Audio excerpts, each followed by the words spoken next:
ஜீவன்முக்திப்ரதம் தேவம். பரமஹம்ச நித்யானந்தர் ஓர் வாழும் அவதார புருஷர். பிறப்பிலிருந்தே ஞானத்தை ஞான சக்தியை வெளிப்படுத்திய பிறவி யோகி.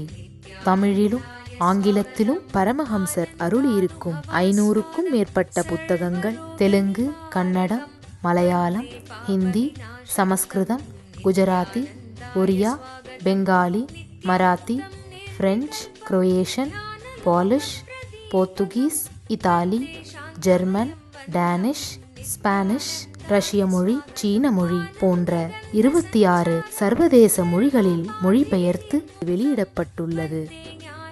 10,000 மணி நேரத்திற்கும் மேல் ஞான கருத்துக்களை மொழிந்துள்ள அரிய பேச்சாளர். லட்சக்கணக்கானவர்களுக்கு அன்னதானம், இலவச மருத்துவ வசதி, கல்வி உதவி, மேலும் உலகம் முழுவதிலும் 140க்கும் மேற்பட்ட இடங்களில் பள்ளிகள், ஆசிரமங்கள், ஆலயங்கள் மற்றும் மருத்துவமனைகள் அமைத்து ஒப்பற்ற சேவை செய்து வரும் சமூக சேவகர். லட்சக்கணக்கானவர்களுக்கு தலைவலி முதல் கேன்சர் வரை தனது தியான சக்தியால் தீர்த்து வைத்த தியான சிகிச்சையாளர். கோடிக்கணக்கான மக்களுக்கு உடல் நலம், மனவளம் ஆகியவற்றிற்கான கிரியைகளை வகுத்து தரும் கிரியா யோகி. கோடிக்கணக்கான மக்களுக்கு வாழ்வியல் பிரச்சனைகளுக்கான தீர்வுகளை தந்த வாழும் ஞானி. 151 நாடுகளில் தியான மையங்களோடும் விடுதி, Tiruvannamalai, Rajapalayam, Salem, Hyderabad, Varanasi, loss Angeles, Seattle, Ohio, San Jose, Phoenix ஆகிய சர்வதேச நாடுகளிலும் ஆசிரம கிளைகளோடும் நடந்து வரும்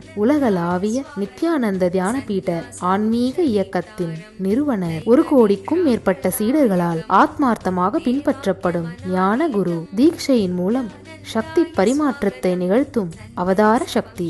பாரம்பரிய யோகக்கலையை ஆயிரக்கணக்கான யோக மையங்கள் மூலம் உலகமெங்கும் எடுத்துச் சென்ற நவீன கால யோகி. லட்சக்கணக்கான மக்களுக்கு குண்டலினி சக்தியை உயிர்ப்பித்து அஷ்ட சித்திகளை அருளும் அஷ்டமா சித்திதாயகன். இந்தியாவில் பெங்களூரு, ஹைதராபாத், திருவண்ணாமலை மற்றும் சர்வதேச நாடுகளில் Los Angeles, San Jose, Seattle, Toronto, Ohio, Oklahoma, Phoenix, Saint Louis, Malaysia, Brazil, Paris, Guadeloupe, Dallas, New York, New Jersey, Atlanta, Calgary, Vancouver, Singapore என்று உலகம் முழுவதும் வைதீக ஆலயங்களை அமைத்து வேத கலாச்சாரத்திற்கு மறுமலர்ச்சி அளித்த ஆன்மீக சுடர். லட்சக்கணக்கான இளைஞர்களின் எதிர்காலத்திற்கு வழிகாட்டியாய் திகழும் ஒரே இளம் குரு. உலகிலேயே இணையதளத்தின் மூலம் அதிகமாக பார்க்கப்படும் ஆன்மீக குரு. அரசியல் துறையிலும் ஊடகத்துறையிலும் ஊடுருவியிருக்கும் நாத்திக ரவுடி கும்பல்களால் தொடுக்கப்பட்ட மத தாக்குதலையும் தாண்டி ஒப்பற்று ஒளிரும்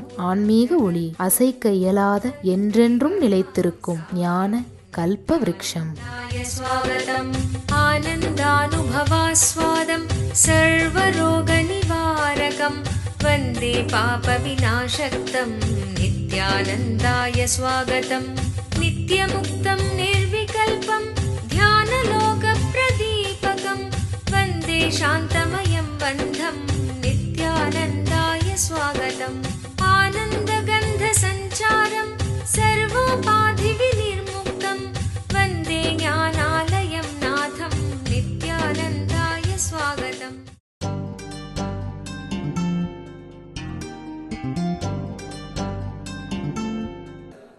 வாழ்க்கையே ஆழ்ந்து பார்த்தோமானால், நோக்கம் என்ன அப்படின்னு ஆழ்ந்து பார்த்தோமானால் பல விஷயங்கள் நமக்கு தெளிவாகும். விவேகானந்தர் ரொம்ப அழகா சொல்றாரு,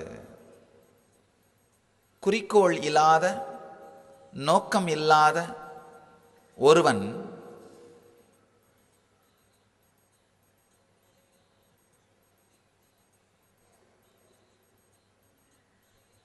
தன்னுடைய வாழ்க்கையை எவ்வளவுதான் உபயோகமுடையதாக மாற்ற முயற்சி செய்தாலும் அது நடப்பதே இல்லை. லைஃப்பை ப்ரொடக்டிவாக மாற்ற முயற்சி பண்ணிங்கன்னா அது நடக்கிறதே இல்லை. குறிக்கோள் இல்லாத பொழுது, குறிக்கோளை பற்றிய தெளிவு இல்லாத பொழுது. சில பேர் சொல்கிறது உண்டு, வாழ்க்கைக்கு குறிக்கோளே இல்லை அப்படின்னு. அந்த குறிக்கோளே இல்லைன்ற தெளிவாவது வந்துட்டா கூட போதும். ஏதோ ஒரு விதத்தில் ஒரு தெளிவு. குறிக்கோள் உண்டு அப்படின்னா அதை பற்றிய தெளிவு, இல்லை அப்படின்னா இல்லைங்கிற தெளிவாவது வந்துடுறது. ஆனால் நம்ம ரெண்டுமே இல்லாமல் சில நேரத்தில் குறிக்கோள் இருக்குன்னு நினச்சிட்டு அதை நோக்கி ஓடுறோம், சில நேரத்தில் குறிக்கோள் இல்லைன்னு நினச்சிட்டு மந்தமாக இருக்கிறோம். அந்த குறிக்கோள் இருக்குன்னு நினைக்கும் பொழுதும் ஒரு குறிக்கோளை நோக்கி இருப்பதில்லை, பல்வேறு குறிக்கோள்களை நோக்கி இயங்கிக் கொண்டிருக்கிறோம். அருமையான ஒரு சத்தியம் விவேகானந்தர் சொல்ற சத்தியம். குறிக்கோள் இருக்கின்ற ஒருவன் 500 தவறுகளை வாழ்க்கையில் செய்வானேயானால் குறிக்கோள் இல்லாத ஒருவன் 5000 தவறுகளையாவது செய்கின்றான். அப்பர் பெருமான் அழகா சொல்றாரு, குறிக்கோள் இல்லாது கெட்டேன். வாழ்க்கையில் நாம பல விஷயங்கள் நோக்கி ஓடிட்டு இருக்கிறோம். ஒரு 6 மாதத்துக்கு முன்னாடி ஒரு அன்பர் என்னை பார்க்க வந்திருந்தார். அவர் சொன்னார், சாமி என் வாழ்க்கையில் சொல்ல முடியாத அளவுக்கு துக்கம், டிப்ரெஷன். நான் கேட்டேன், என்ன பிரச்சனைன்னு கேட்டேன். அமெரிக்காவில் இருக்கார், 2 வீடு, 4 கார், போதுமான அளவுக்கு பணம், குடும்பம் எல்லாமே இருக்கு. நான் கேட்டேன், உங்களுக்கு தான் எல்லாமே இருக்கே, என்ன டிப்ரெஷன்? அவர் சொன்னார், எல்லாரும் இருக்கிறதால தான் சாமி டிப்ரெஷன் இருக்கு அப்படின்னு. ரொம்ப அருமையான ஒரு சத்தியம், நாம் புரிந்து கொள்ள வேண்டிய சத்தியம். நான் 40 வயசுக்குள்ள என்னென்னலாம் சாதிக்க நினைச்சனோ அது அத்தனை 35 வயசுக்குள்ள சாதிச்சிட்டேன். ஆனால் இதையெல்லாம் சாதிச்ச பிறகு எனக்கு வரும்னு நான் நினைச்ச நிம்மதியும் ஆனந்தமும் வரலை அப்படின்னாரு. எதை அடைய வேண்டுமோ அதை அடைந்து விட்டேன், எதற்காக அடைய வேண்டும் என்று நினைத்தேனோ அது நடக்கவில்லை. டிப்ரெஷன் ஆஃப் சக்சஸ்னு சாமி சொல்லுவேன். வெற்றியினால் ஏற்படும் மன உளைச்சல். அவர் சொன்னார், இந்த குறிக்கோளை அடையாத வரைக்குமா இதை அடைஞ்சா நம்ம ஆனந்தம் ஆயிடுவோன்ற ஒரு ஹோப் இருந்தது. வேக வேகமாக ஒர்க் பண்ணிட்டு இருந்தேன். ஆனால் குறிக்கோளை அடைஞ்ச அப்புறம் தான் தெரியுது எல்லாமே வெறுமையாக போலித்தனமாக தெரியுது, முட்டாள் மாதிரி தெரியுது. அந்த ஏணியில் ஏறுற வரைக்கும் இது அடைஞ்ச உடனே எல்லாமே வாழ்க்கையே புதுசாக தெரியும்னு நினச்சி மேலே ஏறுறோம். ஏறி மேலே பார்த்தா தான் தெரியுது குரங்கு மாதிரி ஃபீல் பண்ணுறத தவிர வேற ஒன்றுமே ஃபீல் இல்லை.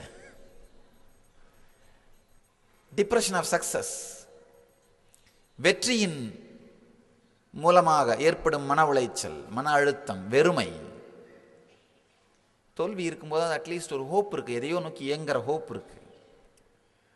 ஆனால் நீங்கள் நினைக்கிற ஒரு பொருளில் வெற்றி அடைந்து விடும் பொழுது அந்த ஹோப்பும் இல்லாமல் போயிடுது. அந்த நேரத்தில் தான் 3 வாய்ப்புகள் நமக்குண்டு, 3 சாய்ஸ் இருக்கு. முதல் சாய்ஸ் என்னன்னா சூசைட், இறந்து போவது. பெரும்பாலானவர்கள் இப்போ அதான் சூஸ் பண்றாங்க. சூசைட் ரேட் ரொம்ப அதிகமாகிட்டே போயிட்டு இருக்கு.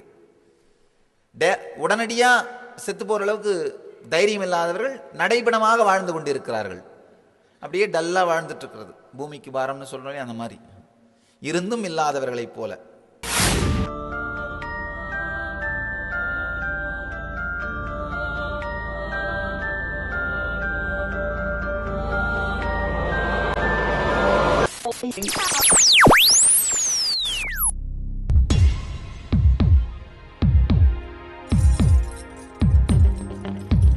தீராத நோயிலிருந்து விடுபட வேண்டுமா?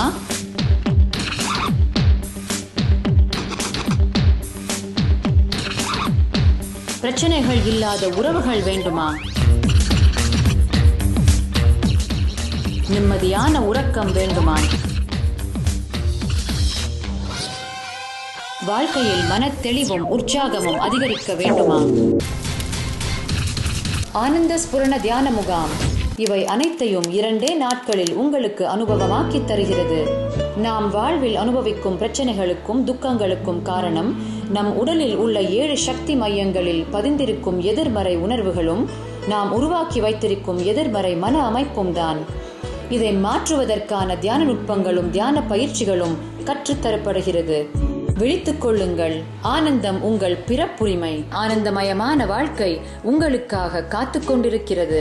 வாரந்தோறும் சனி மற்றும் ஞாயிற்றுக்கிழமைகளில் ஆனந்த ஸ்புரண தியான முகாம் நடைபெறுகிறது. நடைபெறும் இடம் நித்யானந்த தியான பீட்டம், கிரிவலப்பாதை, திருவண்ணாமலை. தொலைபேசி எண்கள் 7200003311, 7200003322. 3 ரூட் இருக்குது. அது ஒன்று தற்கொலை, இன்னொன்று அடிக்ஷன், அதாவது ஆல்கஹாலோ இல்லை குடிக்கிறது, ஸ்மோக் பண்ணுறது, அதை மட்டும்தான் அடிக்ஷன் நினைக்காதீங்க. டிவி பார்த்துட்டே இருக்கிறது அடிக்ஷன் தான். இல்லை சாப்பிட்டுட்டே இருக்கிறதும் அடிக்ஷன் தான். அதுதான் ஆண்களுக்கு டிப்ரெஷன் வரும்பொழுது ஊற்றி மூடுறார்கள் அந்த உள்ளே இருக்கிற வெறுமையை, பெண்களுக்கு டிப்ரெஷன் வரும்போது கொட்டி மூடுறார்கள். அவ்வளவுதான். அந்த உள்ளே இருக்கிற வெறுமையை, உள்ளே இருக்கிற வெறுமையை ஊற்றி மூடினாலும் கொட்டி மூடினாலும் அடிக்ஷன் தான். 3வது ரொம்ப ரேராக சில பேர் மட்டும் சூஸ் பண்ணுற பாதை தியானம், தேடுதல். 3 பாதை உங்கள் முன்னே விரிகின்றது. இந்த டிப்ரெஷன் ஆஃப் சக்ஸஸ் வரும்பொழுது, இல்லை குறிக்கோள் இல்லாமல் அலையும் பொழுது, ஒன்று தற்கொலை. தற்கொலைனா ஒரு வினாடி இறந்து போயிடுறது ஒரு விதமான தற்கொலை, நடைபெணமாக வாழ்ந்துட்டு இருக்கிறது இன்னொரு விதமான தற்கொலை. உங்கள் வீட்டில் பார்த்தீங்கன்னா உங்கள் வீட்டையே நீங்கள் முழுசாக யூஸ் பண்ண மாட்டீங்க. ஒரு குறிப்பிட்ட பாதையிலே தான் நடப்பீங்க, ஒரே குறிப்பிட்ட சோஃபாவில் தான் உட்காருவீங்க.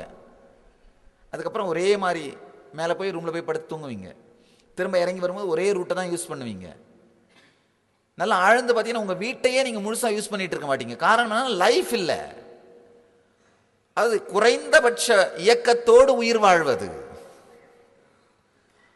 குறைந்தபட்ச இயக்கத்தோடு உயிர் வாழ்வது. உங்கள் காலில் பெயிண்ட் பண்ணி வீட்டுக்குள்ளே நடக்க விட்டனா ஒரு குறிப்பிட்ட பாதை மட்டும்தான் பெயிண்ட் ஆகும்.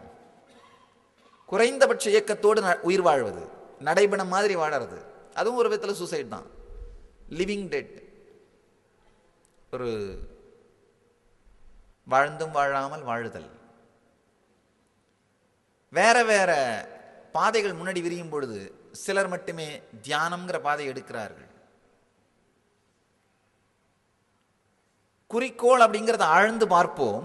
அதுக்கப்புறம் இந்த டிப்ரெஷன் ஆஃப் சக்சஸ், அதுக்கப்புறம் விரிகின்ற பாதைகள், இவைகளை பற்றிய மிக தெளிவான ஒரு சில சத்தியங்கள் நமக்குள் புரியும்.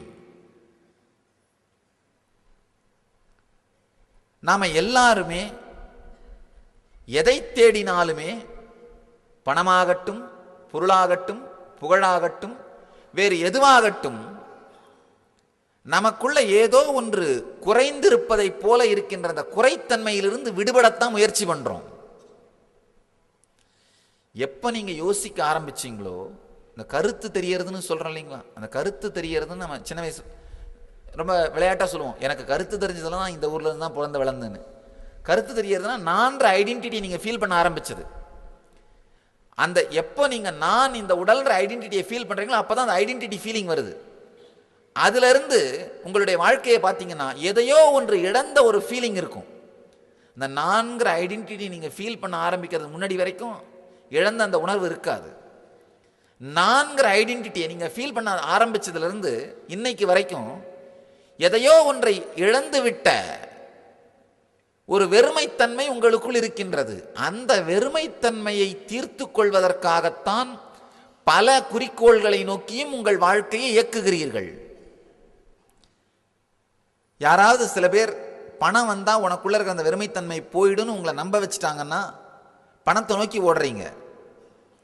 வேற யாராவது சில பேர் இல்லை இல்லை ஒரு அருமையான குடும்பம் அமைஞ்சிட்டா உனக்கு அந்த வெறுமைத்தன்மை போயிடுன்னு உங்களை நம்ப வச்சுட்டாங்கன்னா ஒரு குடும்பத்தை அமைத்துக் கொள்வதற்காக இயங்குகிறீர்கள். வேற யாராவது சில பேர் இல்லை இல்லை உனக்கு பணம் குடும்பம் மட்டும் பத்தாது, நிறைய புகழும் அந்தஸ்தும் இருந்ததுன்னா அந்த வெறுமைத்தன்மை போயிடும் அப்படின்னு உங்களை நம்ப வச்சாங்கன்னா அதை நோக்கி ஓடுறீங்க. யார் உங்களை ஏதாவது ஒன்றை செய்தால் அந்த வெறுமைத்தன்மை போய்விடும் என்று நம்ப வைக்கின்றார்களோ அந்த செயலை நோக்கி ஓடத் துவங்குகிறீர்கள். ஆழமா புரிஞ்சுக்கோங்க. உங்களை நம்ப வைக்கிறவங்களே அந்த வெறுமைத்தன்மையிலிருந்து வெளியில வரலன்றதான் பெரிய கொடுமை.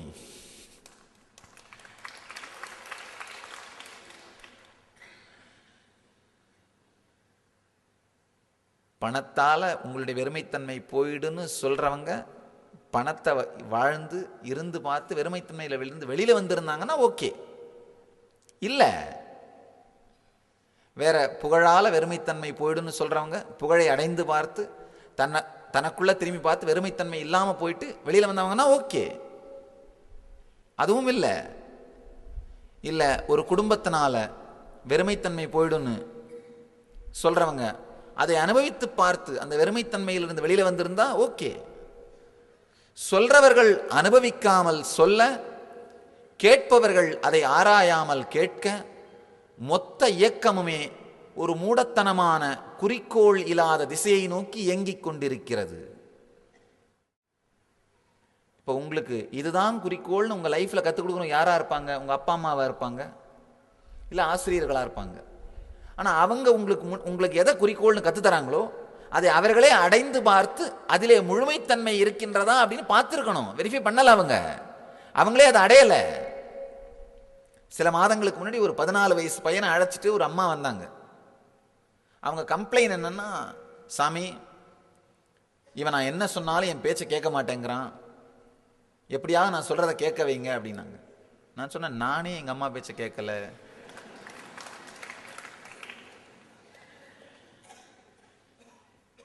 நான் எப்படி இவனை சொல்றது? ஆனா அந்த அம்மா விடலை. இல்லை இல்லை சாமி நீங்க சொல்லியே ஆகணும். உங்களுக்கு தெரியும், பெண்கள் பிடிச்சாங்கன்னா ஒன்றும் பண்ண முடியாது.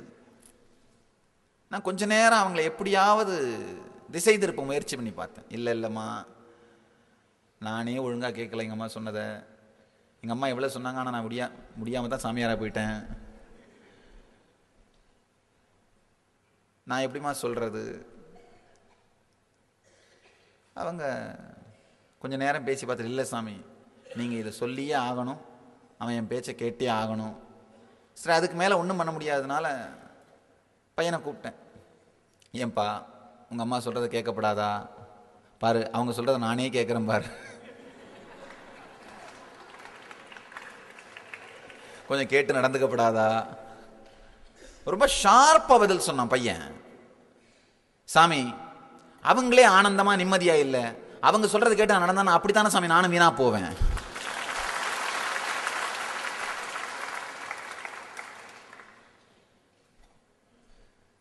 நான் அதுக்கப்புறம் அந்த பையன்கிட்ட என்னவோ பேசி சமாளிச்சு அனுப்பிட்டேன். ஆனா நான் கன்வின்ஸ் ஆகல. பையன் கேட்டது கரெக்ட், உண்மை. அனுபூதி இல்லாதவர்கள், பூரணத்தன்மையை தனக்குள்ளேயே உணராதவர்கள் வைக்கின்ற குறிக்கோளை விசாரிக்காமல் மக்கள் கூட்டம் இயங்குவதனால், வாழ்க்கை நடப்பதனால் குறிக்கோள் இல்லாத, தெளிவு இல்லாத சமூக இயக்கம் நடந்து கொண்டே இருக்கின்றது. அதை தான் மாயைன்னு சொல்றோம். மாயைனா வேற ஒன்றும் தனியா எங்கிருந்தோ வரும்னு நினைக்காதீங்க. அப்படியே ஒரு பெரிய கருப்பு முகத்திரை போட்டுட்டு ஏதோ ஒரு கொடூரமான பல்லெல்லாம் வச்சுட்டு கையில் வேற வேற ஆயுதங்களை ஏந்திக்கிட்டு அப்படி வர்றது மாயின்னு நினைக்காதீங்க. மாயின்னு அந்த மாதிரி தனியாக ஒன்றும் இல்லை. குறிக்கோள் இல்லாமல் நம்முடைய இனிமையான வாழ்க்கை வீணாக எங்கோ நோக்கி சென்று கொண்டிருப்பதுதான் மாயை. பூரணத்துவம், தனக்குள்ளே பூரணத்துவத்தை அனுபவிக்காமல் ஏதோ ஒரு குறிக்கோளை உருவாக்கி மனித வாழ்க்கையின் குறிக்கோள் அதுதான் செட் பண்றாங்க பார்த்தீங்களா? அதை நோக்கி நாம் இயங்கும் பொழுதுதான் எல்லா விதமான சங்கடங்களும் பிரச்சனைகளும் உருவாகின்றது.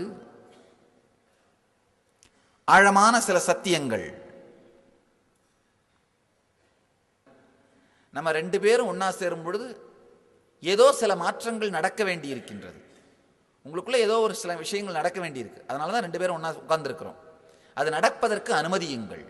அந்த ஞான ரசவாதம் முழுமையாக நடப்பதற்கு அனுமதியுங்கள். நம்முடைய எல்லா சாஸ்திரங்களையும் உபனிஷதம்னு சொல்லுவோம். உபனிஷத்துனா அந்த வார்த்தைக்கு என்ன அர்த்தம்? குருவோடு அமர்ந்திருத்தல், அவ்வளவுதான். வெறுமனே அவரோடு அமைதியோடு அமர்ந்திருப்பதன் மூலமாகவே பல விஷயங்கள் நமக்குள்ள நடக்க முடியும்.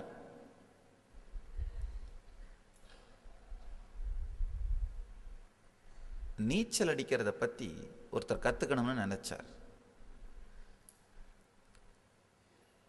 எத்தனை வால்யூம் வாங்கி புரட்டி படிச்சாலும் அது என்ன சொல்லுது? வலது காலை 8 முறை உதைக்கவும், இடது கையை 7 முறை அசைக்கவும், கைகளையும் காலையும் ஒரே நேரத்தில் ஆட்டவும். இதெல்லாம் படிச்சு நீச்சல் கற்றுக்க முடியுமா?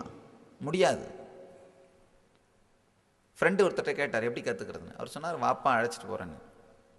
அங்கே போனதும் அங்கே ஒரு ஜென் ஞானி இருந்தார். அவர்கிட்ட சொல்கிறாரு, இவர் நீச்சல் கற்றுக்கணும், கற்றுக் கொடுங்க. ஞானி ரொம்ப அழகாக சொல்கிறார், கூட வாப்பா அப்படின்னு அழைச்சிட்டு போய் ஒரு நீச்சல் அவர் அப்போ சொல்கிறாரு, நான் கற்றுக் கொடுக்க முடியாது, நீ ஆனால் கற்றுக்க முடியும். நான் கற்றுக் கொடுக்க முடியாது, நீ கற்றுக்க முடியும்.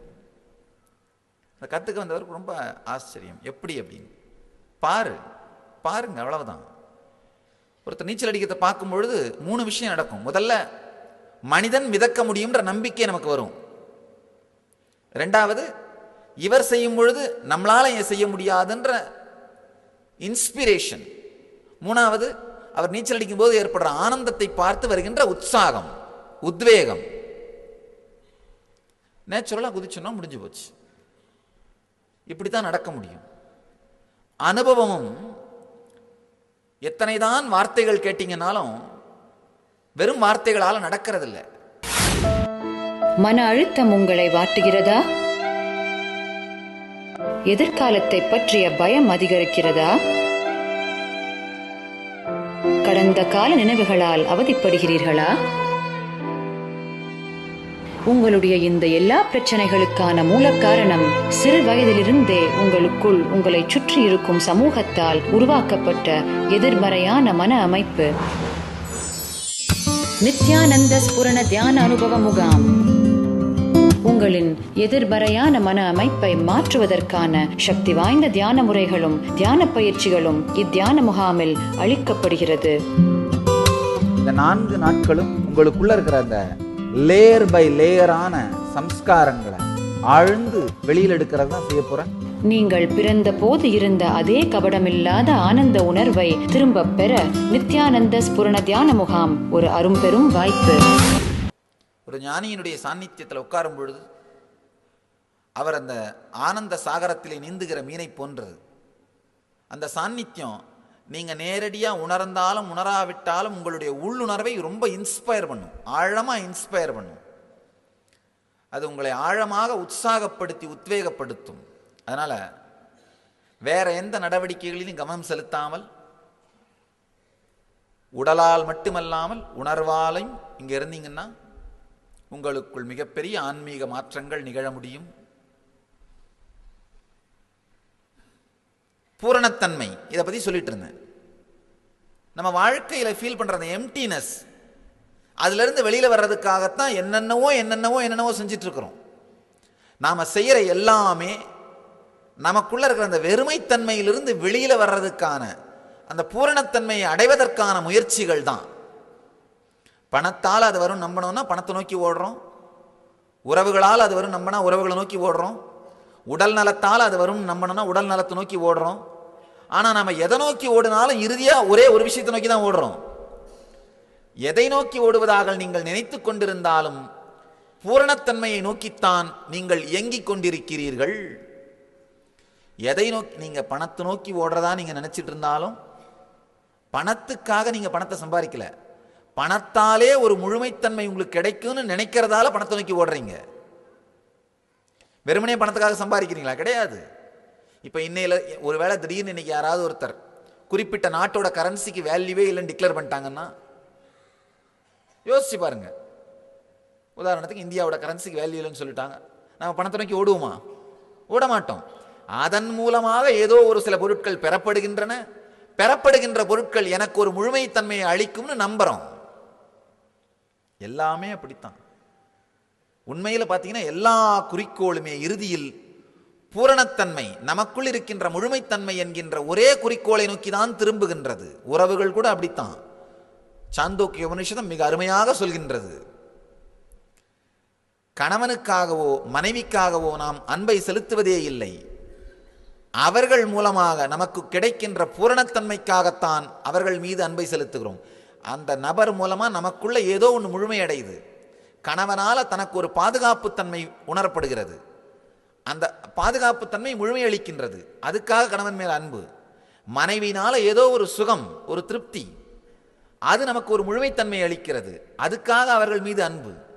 எல்லாமே உறவுகளாகட்டும், வாழ்க்கையாகட்டும், பணமாகட்டும், வேறு எதுவாகட்டும்,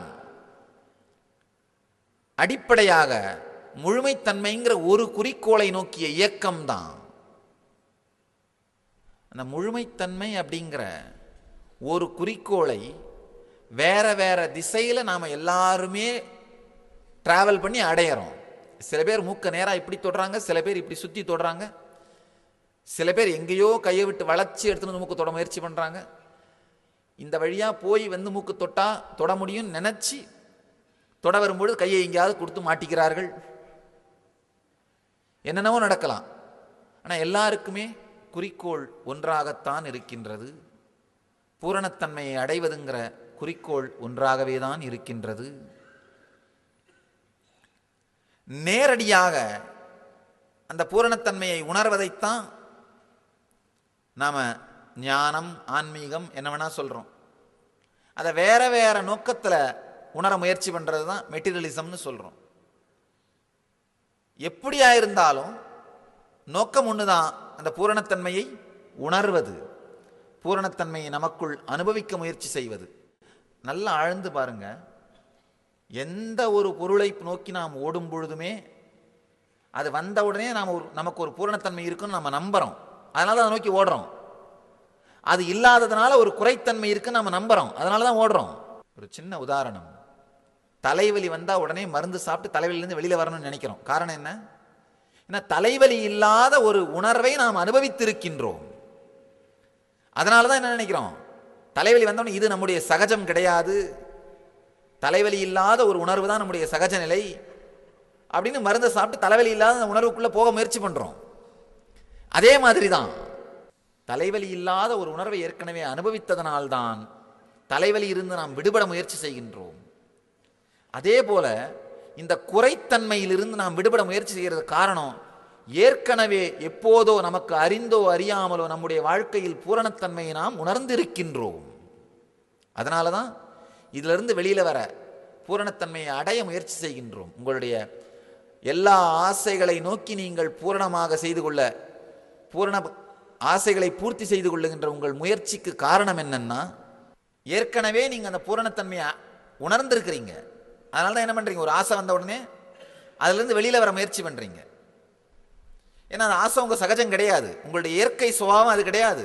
இப்படி தலைவலி உங்கள் இயற்கை சுபாவம் கிடையாதோ, அந்த மாதிரி குறையோடு இருத்தல் உங்கள் இயற்கை சுபாவம் கிடையாது. அதுதான் குறைகளை தாண்டி வர முயற்சி செய்கின்றீர்கள். இதில் ஒரு ஆழமான ரகசியம் உங்களுக்கு தெரிய வேண்டியது. இதை தான் தேவ ரகசியம்னு சொல்லலாம். ஒரு ஆழமான ஒரு ரகசியம், ரகசியங்களின் ரகசியம். நீங்கள் எந்த பொருட்கள் மூலமாக பூரணத்தன்மை அடையணும்னு நினைக்கிறீங்களோ அந்த பொருட்கள் மூலமாக பூரணத்தன்மை வாய்ப்பதே இல்லை. அது உங்களுக்கு ஏற்கனவே தெரிஞ்சிருச்சு. ஏன்னா இத்தனை வருஷமா அப்படித்தானே வாழ்ந்துட்டு இருக்கிறீங்க. இது மூலமா அடைய முடியுமா, அது மூலமா அடைய முடியுமா, அது மூலமா அடைய முடியுமான்னு எதையோ சுத்தி பார்க்குறீங்க. ஆனால் அடைஞ்சிருந்தா இங்கே இத்தனை ஆயிரம் பேர் சேர்ந்துருக்க வேண்டிய அவசியம் இல்லை. முதல் தரம் கடலூருக்கு வர்றேன்.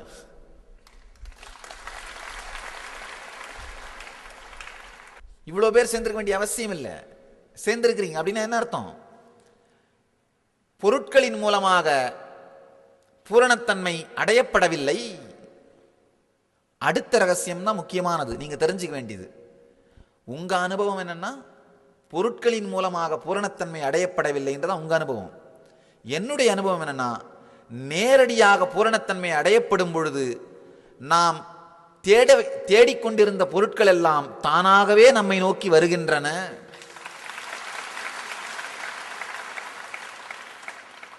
நாம் நினைக்கலாம், இப்போ கண்ணை மூடி மரத்துக்கீழே உட்கார்ந்துருந்தா நான் நினைக்கிற மாதிரி எல்லாமே வந்துருமா சாமி? ஆழமாக புரிந்து கொள்ளுங்கள். கொஞ்சம் இம்ப்ராக்டிக்கலா, கொஞ்சம் இல்லாஜிக்கலா தெரிஞ்சா கூட,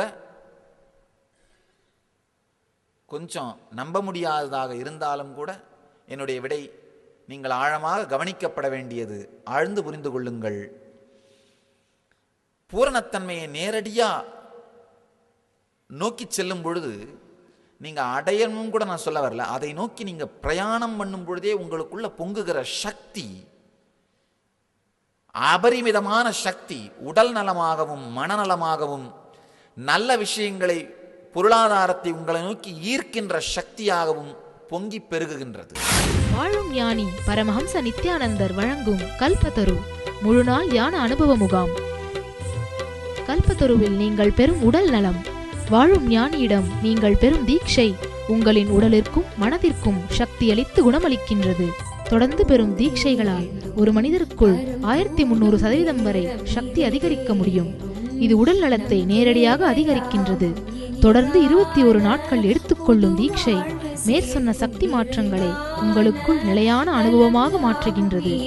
பக்தர் வேண்டும் வரம் கூடும் நேரம் நித்யானந்தன் தரும் கல்ப. மேலும் விவரங்களுக்கு நித்யானந்த தியான பீடம், கிரிவலப்பாதை, திருவண்ணாமலை. தொலைபேசி எண்கள் 7200003311, 7200003322, www.nityananda.org. நல்லா புரிஞ்சுங்க, பாவர்ட்டி இஸ் அ சாய்ஸ். ஏழ்மை அப்படிங்கிறது நம்முடைய மிக தெளிவான கான்ஷியஸான சாய்ஸ். நம்முடைய மன அமைப்பு எப்படி இருக்கோ அந்த மாதிரி தான் நம்ம வாழ்க்கையை அமைச்சுப்போம். அது நாம் எடுக்கிற மிக தெளிவான முடிவு. நீங்கள் நினைக்கலாம், அது எப்படி சாமி ஏழ்மையை போய் நாம் சூஸ் பண்ணுவோம்? நல்லா தெரிஞ்சுக்கோங்க, நடந்த ஒரு நிகழ்ச்சி, இது அற்புதம் அல்ல, நடந்த ஒரு நிகழ்ச்சி.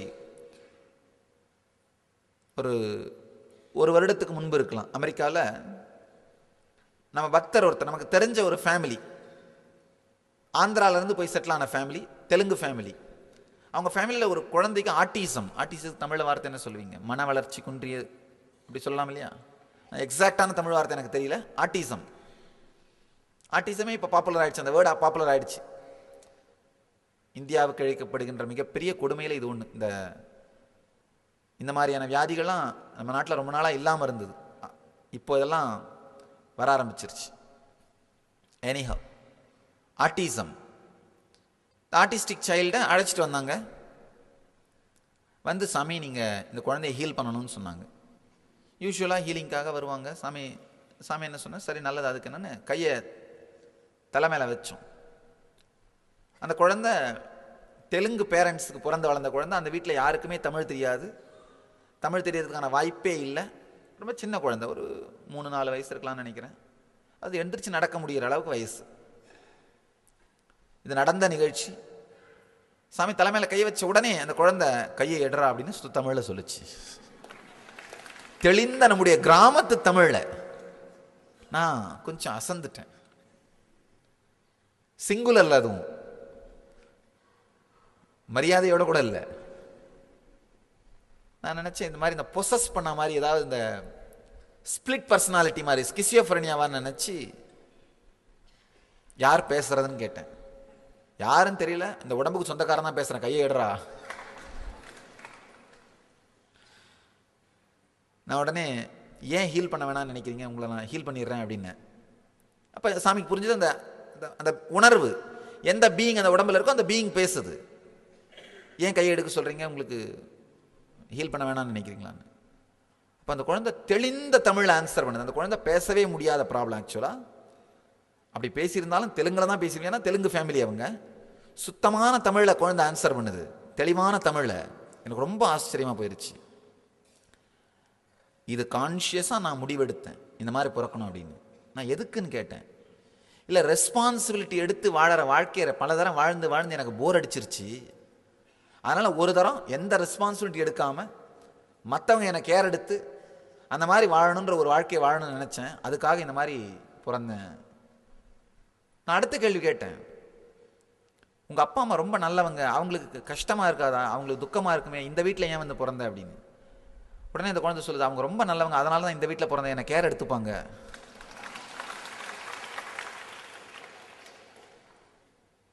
இல்லை, ரொம்ப ஆழமான நம்ம புரிஞ்சுக்க வேண்டிய சில விஷயங்கள். எனக்கு பழின்னு சில ஆழமான கேள்விகளுக்கு பதில் கிடைத்தது. நம்ம எப்பவுமே நினைக்கிறது உண்டு, கடவுளை பழின்னு பழிப்போம். உலகத்தை இப்படி படைச்சியே இந்த குழந்தைகளுக்கு. அதுல முக்கியமாக என்கிட்ட வந்து சொல்லுவாங்க, வயசானவர்களுக்கு ஏதாவது நோய் வந்தா கர்மம்னு சொல்லுவீங்க, பரவாயில்ல, இந்த குழந்தைகளுக்கெல்லாம் நோய் வருதே, இது கர்மம் இல்லையா, இதுக்கு என்ன காரணம், கடவுள் பண்ண தப்பு தானேன்னு.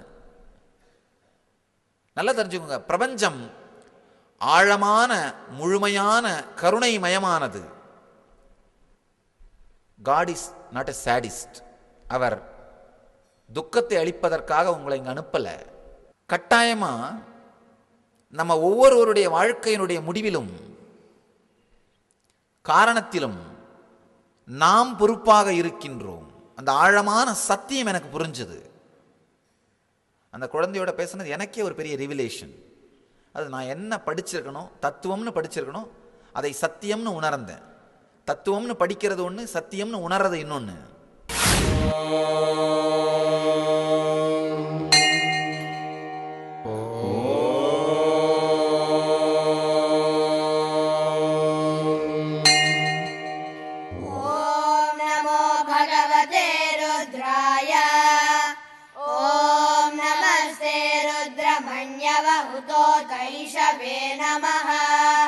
नमस्ते अस्तु धन्वने बाहुभ्यामुतते नमः। या तैषु शिवतमा शिवं बभूव ते धनुः। शिवा शरव्याया तव तया नो रुद्रमृडया। या ते रुद्र शिवा तनूरघोरा पापकाशिनी। तया नस्तनुभाषन्तमया गिरिशन्ताभिजादशीः। यामिषं गिरिशन्तः. ஆழமாக புரிந்தது. அப்படின்னா ஒவ்வொருவருடைய வாழ்க்கைக்கும் அடிப்படையான ப்ளூ பிரிண்ட் நமக்குள்ளேயே தான் இருக்கு. அந்த ப்ளூ பிரிண்ட்டுக்கு நாம தான் ரெஸ்பான்சிபிள். இதை வச்சு ஆழ்ந்து பார்க்கும்போது வாழ்க்கையே ஒரு புது தெளிவோடு எனக்கு தெரிந்தது. அப்படின்னா என்ன அர்த்தம்? பாவர்ட்டிக்கு நாம தான் ரெஸ்பான்சிபிலிட்டி, வியாதிக்கு நாம தான் ரெஸ்பான்சிபிலிட்டி, எல்லாத்துக்கும் நமக்குள்ள இருக்கிற மன அமைப்பு ப்ளூ பிரிண்ட் தான் காரணம். அந்த உள்ள இருக்கிற ப்ளூ பிரிண்ட்டை மாற்ற முடிஞ்சதுன்னா வெளியில் இருக்கிற வாழ்க்கையை மிகப்பெரிய விதத்திலே மாற்ற முடியும். ஆழமா புரிஞ்சுக்கோங்க. நீங்கள் தேடுகின்ற பொருளாலே தேடுகின்ற பூரணத்துவம் அடையப்படுவதில்லை. ஆனால் பூரணத்துவத்தை தேடும் பொழுது பொங்குகின்ற சக்தி நீங்கள் தேடுகின்ற எல்லா பொருட்களையும் உங்களை தேடி வரவழைக்கின்றது. இந்த ஒரே ஒரு சத்தியத்தை நீங்கள் உள்வாங்கி உணர்ந்து கொள்வதற்காகத்தான் இந்த செஷன். இதுதான் பிரசாதம். இந்த ஒரு சத்தியம் உங்களுக்குள் அனுபவமாக மலர்ந்து விடுமானால்,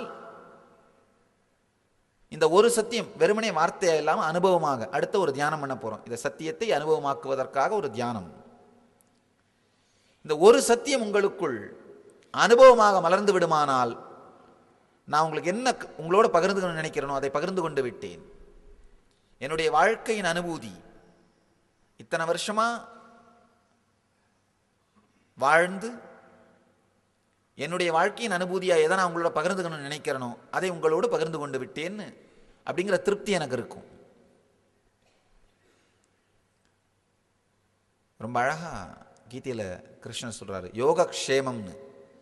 இல்லாதது வருவதும் இருப்பது நிலைப்பதும், இந்த ரெண்டும் உங்களுக்குள்ள நடக்கும். பூரணத்தன்மையை நோக்கி நீங்க தேட ஆரம்பிச்சீங்கனாலே, பூரணத்தன்மையை நோக்கி தேட ஆரம்பிச்சாலே போதும், இந்த ரெண்டுமே உங்களுக்குள்ள நடக்க ஆரம்பிக்கும். பூரணத்தன்மை எப்படி தேடுவது? அடுத்த கேள்வி. ஜஸ்ட் ஒரு 3 சத்தியங்களை புரிந்து கொள்ளுங்கள். பூரணத்தன்மையை பற்றி முழுசாக தெரிஞ்சிடும். முதல் விஷயம், பூரணத்தன்மை உங்களுக்குள்ளேயே இருக்கின்றது. அதனால தான் திரும்ப திரும்ப நீங்கள் பூரணத்தன்மையில் இல்லாமல் இருக்கிறத உணர்றீங்க. அதாவது தலைவலி இல்லாத தன்மை உங்களுக்கு ஏற்கனவே இருந்திருக்குது. அதனால தான் தலைவலி இருக்குது, அதுலேருந்து வெளியில் வரணும்னு நினைக்கிறீங்க. இப்போ 24 மணி நேரம் உங்களுக்கு தலைவலி இருந்து தலைவலி இல்லாத நேரத்தை நீங்கள் அனுபவிச்சதே இல்லைன்னா தலையிலேருந்து வெளியில் வரணும்னு நினைப்பீங்களா? நினைக்க மாட்டீங்க. இதை தான் உங்கள் இயற்கைன்னு நினச்சிப்பீங்க. தலைவலியிலிருந்து வெளியில் வரணும்னு நினைக்கிறீங்கனாலே தலைவலி இல்லாத நேரத்தை நீங்கள் அனுபவித்திருக்கிறீர்கள். அதே மாதிரி இந்த முழுமையில்லா தன்மையிலிருந்து வெளியில் வரணும்னு நினைக்கிறீங்கனாலே முழுமைத்தன்மை உங்களுக்குள் தான் இருக்கிறது. எப்போதோ உங்களுக்கு அறிந்தோ அறியாமலோ நீங்கள் அனுபவித்திருக்கிறீர்கள், அதை சுவாசித்திருக்கிறீர்கள். பூரணத்தன்மை உங்களுக்குள்ளேயே இருக்கின்றது. இரண்டாவது, அதை நீங்கள் உணராமல் இருப்பதற்கான ஒரே காரணம் அதை நோக்கிய தேடுதல் இல்லாமை. பூரணத்தன்மையை நோக்கிய தேடுதல் இல்லாமை, அதுதான் இரண்டாவது காரணம். ரொம்ப ஆழமான ஒரு காரணம். பூரணத்தன்மையை நோக்கிய தேடுதல் இல்லாமை. ஆழமான தேடுதல் இருக்குமானால் இந்த வினாடி உங்களால் பூரணத்தன்மையை உணர முடியும். பூரணத்தன்மைக்கும் உங்களுக்கும் வேற எந்த டிஸ்டன்ஸும் தூரமும் இல்லை. அதை யாரும் உங்ககிட்ட இருந்து மறைச்சி வச்சிருக்காங்கன்னு நினைக்காதீங்க. யாரும் உங்ககிட்ட இருந்து அதை ஒளிச்சு வைக்கல, மறைச்சி வைக்கல. யாரையும் பழிக்காதீங்க. யாரும் பொறுப்பல்ல. நாம் தேடாமல் இருப்பது தான் பொறுப்பு. நாம் அதை அடைந்தே தீர வேண்டும்ங்கிற ஆழமான ஸ்ரத்தை இல்லாமல் இருப்பது. எப்போவாது நமக்கு சில டைமில் தோணும், முழுமைத்தன்மை அடையணும் வாழ்க்கையில். முழுமைத்தன்மை அப்படிங்கிறத பல வார்த்தையில் சொல்லலாம். கடவுள்னு சொல்லலாம், ஞானம்னு சொல்லலாம், ஆன்ம ஞானம்னு சொல்லலாம், ஜீவன் முக்தின்னு சொல்லலாம், பிரம்ம ஞானம்னு சொல்லலாம், பல வார்த்தைகளால் சொல்லலாம். எத்தனை வார்த்தைகளால் சொன்னாலும் இறுதியாக அடைய பண்ண வேண்டியது இது ஒன்று தான். நமக்கு சில டைமில் எப்போவாது தோணும். ஒருத்தர் புத்தர்கிட்ட போய் கேட்குறாரு, பகவானே, ஞானம் தான் மிக உயர்ந்ததுன்னு உங்களுக்கு தெரியும், நீங்கள் ஏன் அதை எல்லாருக்கும் கொடுக்கக்கூடாதுன்னு. புத்தர் சொல்கிறாரு, யாருக்கு வேணும் அழைச்சிட்டோவா கொடுக்குறேன்றாரு. அந்த கேட்ட நபர் மறுநாள் கிராமத்து முழுக்க சுற்றிட்டு திரும்பி வர்றாரு. புத்தர் கேட்குறாரு, எத்தனை பேருக்கு ஞானம் வேணும்னு சொன்னாங்க, அழைச்சிட்டோப்பா கொடுக்குறேன் அப்படின்றாரு. இந்த கேட்ட நபர் சொல்கிறார், 2 பேருக்கு தான் வேணும்னு சொன்னாங்க. புத்தர் சொன்னார், அவங்க எங்கே அழைச்சிட்டு வா அப்படின்னு சொன்னாங்க. கேட்டாங்க, இல்லை அவங்க கூட இங்கே நேரில் வந்து உங்களை பார்க்குறலாம் தயாரால, நீங்கள் வீட்டுக்கே கொரியரில் அமிச்சா வாங்கிக்கிறேன்னு சொல்கிறாங்க. அவ்வளவுதான் நம்முடைய சிரத்தை. ஆழமான தேடுதல் இல்லா தன்மை, அது ஒண்ணுதான் நம்முடைய குறையை தவிர வேற ஒண்ணுமே இல்லை. கடவுள் நம்மளை ஜட்ஜ் பண்றதே இல்லை, எடை போடுறதே இல்லை.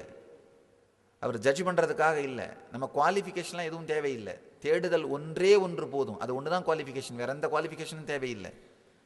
வேற எந்த குவாலிஃபிகேஷனும் அவர் எதிர்பார்க்கறதில்லை. தேடுதல் ஒன்று தான் குவாலிஃபிகேஷன். ரொம்ப அழகா ராமகிருஷ்ணன் மிக அழகா சொல்றாரு, தலையில நெருப்பு பிடிச்சா வேற எதையாவது செஞ்சுட்டு அப்புறமா அணைக்கலான்னு வெயிட் பண்ணிட்டு இருப்போமா? இல்லை ரொம்ப முக்கியமான வேலை இருக்கும், பால் பொங்கிக்கிட்டு இருக்குது, பொங்கி முடியட்டும் அப்புறமா அணைக்கிறேன்னு வெயிட் பண்ணுவோமா? கிடையாது. முதல்ல அதை அணைச்சிட்டு தான் வேற எதையும் செய்வோம். First priority. அந்த அளவுக்கு தேடுதலோடு வேகத்தோடு நாம் பூரணத்துவத்தை நோக்கி இயங்குவோமானால் அதை அடைந்தே தீருவோம், உணர்ந்தே தீருவோம்.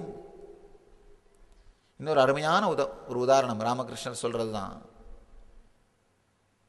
ஒரு கஞ்சனுக்கு பணத்தின் மீது இருக்கின்ற ஈர்ப்பு பார்த்தீங்கன்னா, அவனுடைய பெட்டி தான், அவன் அந்த ரூம்ல வேற யாரும் இல்லை, அந்த ஆள் மட்டும்தான் இருக்கார். இருந்தா கூட ஒரு நாளைக்கு 10 தரம் அதே நோட்டை எண்ணி எண்ணி பார்ப்பாரு. அவருக்கு ஒரு சந்தேகம், ஒரு வேளை எண்ணும் பொழுது வேகமா 2 நோட்டை ஒரு நோட்டா கவுண்ட் பண்ணிட்டணும் என்னவோ.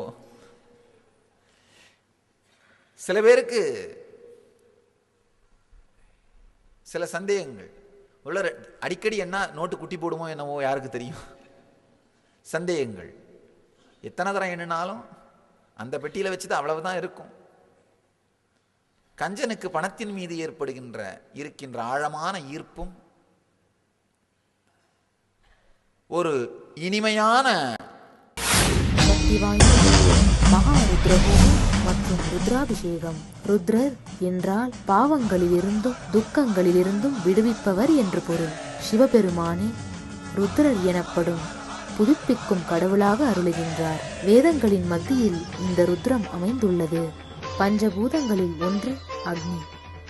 அந்த அக்னியின் மூலம் இறைவனை வழிபடுவது ஹோமம் எனப்படுகிறது. புதுப்பிக்கும் கடவுளான ருத்ரரை பிரார்த்தித்து ருத்ரஹோமம் செய்யப்பட்டது. பல்வேறு சித்த மூலிகைகளை கொண்டு செய்யப்படும் ஹோமத்தின் இந்த காற்றை சுவாசிப்பவர்களுக்கு நோய்களை குணப்படுத்தி ஆரோக்கியத்தை அளிக்கிறது. ருத்ரஹோமத்தின் தொடர்ச்சியாக ருத்ராபிஷேகம்.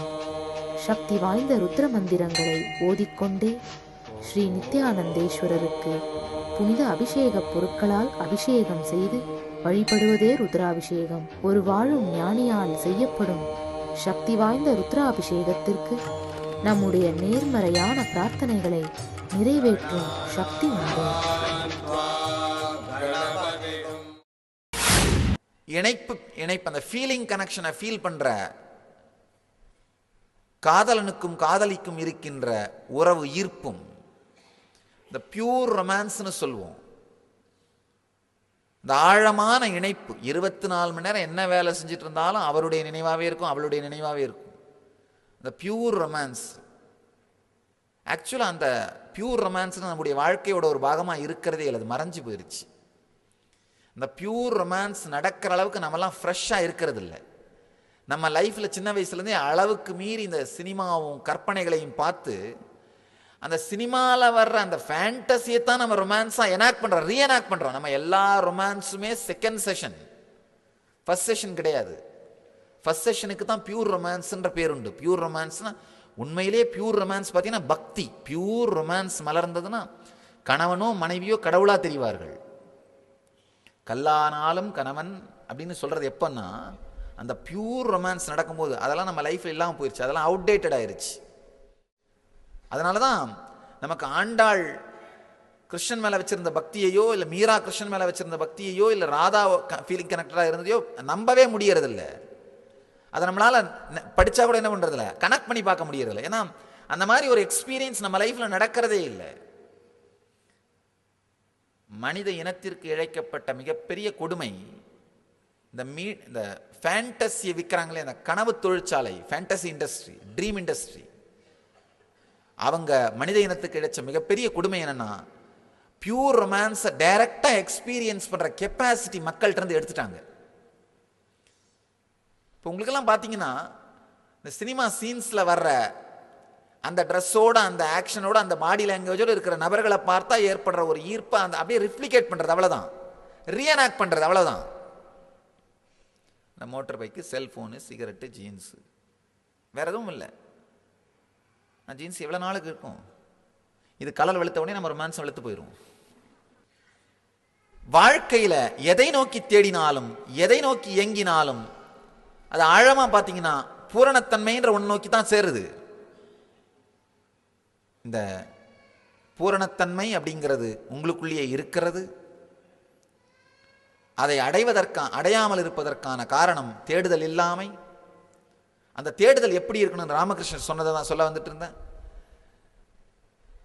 கஞ்சனுக்கு பணத்தின் மீது இருக்கின்ற ஈர்ப்பும், பியூர் ரொமான்ஸ் ஃபீல் பண்ண காதலனுக்கும் காதலிக்கும் இடையிலே இருக்கின்ற ஈர்ப்பும், ஒரு பசித்திருக்கின்ற ஏழைக்கு உணவின் மீது ஏற்படுகின்ற ஈர்ப்பு, இந்த மூணு ஒன்னா சேர்ந்து பூரணத்துவத்தை நோக்கி உங்களுக்கு திரும்பிச்சுன்னா பூரணத்துவம் மலர்ந்து விடும்னு சொல்றாரு. ரொம்ப அருமையான ஒரு சத்தியம். மொத்த சாரம் இப்ப என்ன உங்களோட பகிர்ந்து நினைச்சோம், அந்த சாரத்தை புரிந்து கொள்ளுங்கள். பூரணத்தன்மையை நோக்கி நீங்கள் முன்னேறுவதன் மூலமாகவே, அடையணும்னு கூட நான் சொல்லல, முன்னேறினாலே போதுமானது, முயற்சி செய்தாலே போதுமானது. பொங்குகின்ற சக்தி நீங்கள் வாழ்க்கையில் எதையெல்லாம் தேடுகின்றீர்களோ அதையெல்லாம் உங்களுக்கு எடுத்து வந்து அளித்து விடும். இரண்டாவது, பூரணத்தன்மையை அடையாமல் இருப்பதற்கான ஒரே காரணம் தேடுதல் இல்லாமல் இருப்பது மட்டும்தான். மூணாவது, வாழ்க்கையில் எதையோ தேடி ஏங்கி இருக்கிறோம். பணத்தை நோக்கி ஏங்கி எவ்வளோ வேகமாக வேலை செஞ்சுருக்கீங்க. ஏதாவது ஒரு உறவை இழந்துட்டதுக்காக பல நேரத்தில் பரிதவிச்சிருப்பீங்க. எதுக்காகவோ ஏங்குகின்றோம், பரிதவிக்கின்றோம், தேடுகின்றோம். ஆனால் பூரணத்தன்மைக்காக எதையுமே நாம் செய்வதில்லை. இப்போ என்ன பண்ணுங்க, எதுக்காகலாம் ஏங்கி இருக்கீங்களோ, தேடி இருக்கீங்களோ, பரிதவித்திருக்கிறீர்களோ அந்த உணர்வுகளை எல்லாம் ஒன்று திரட்டி பூரணத்தன்மையை நோக்கி அதை திருப்புங்கள். உங்கள் எல்லோரையும் நித்யானந்தத்தில் நிறைந்து, நித்யானந்தத்தில் மலர்ந்து, நித்யானந்தத்தில் கரைந்து, நித்யானந்தமாகிட ஆசீர்வதிக்கின்றேன். நன்றி. ஆனந்தமாக இருங்கள். நித்யானந்த தியானபீடம், நித்யானந்தபுரி ஆஃப் மைசூர் ரோடு, விடுதி, பெங்களூர். 9742203311 08027202084.